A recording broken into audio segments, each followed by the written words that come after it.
Pas një periudhe të gjatë shkëputjeje totale nga jeta publike dhe rrjetet sociale, shkaktuar nga tragjedia e rëndë e humbjes së vëllait, këngëtari i njohur Gjesi është rishfaqur për publikun.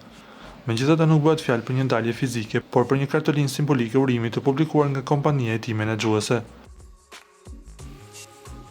Faqja zyrtare e menaxhmentit ka publikuar orët e fundit një imazh festiv të artistit për të uruar Krishtlindjen. Në foto, Gjesi shfaqet i veshur me stilin e tij karakteristik, xhins daltë të roz të ndezura, i rrethuar nga drita të pemës dhe atmosfera festive. Por ajo që bie më njëherë në sy dhe që është vënë nga dikcit është natyra e imazhit. Fotoja duket qartësisht e gjeneruar ose e përpunuar me inteligjencë artificiale, duke shërbyer më tepër si një avatar për të mbajtur gjallë prezencën e artistit, sesa një foto aktuale e momentit. Kjo zgjedhje konfirmon se artisti vazhdon të mbajë distancën e tij private në këtë periudhë zije. Pavarësisht imazhit virtual, reagimi i fansave ka qenë teatral dhe emocional.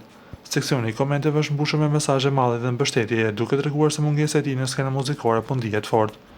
Mes qindrëve komente, spikaten ato që shprehin pritjen për rikthimin e tij. Na ka marrë malli shumë dhe i urojmë çdo të mirë. Ky vit të jetë sërish viti i Gjesit, ashtu siç është dhe 2025-a.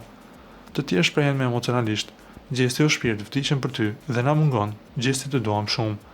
Kompania menaxhuese nuk ka dhënë detaje mbi ndonjë datë konkrete të rikthimit të tij fizik në skenë, por publikimi i kësaj kartoline është parë si një sinjal shprehse.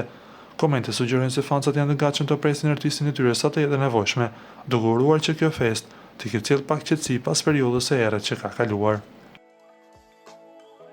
Ju lutem klikoni tek butoni subscribe për të marrë të rejat më të fundit nga showbizi shqiptar.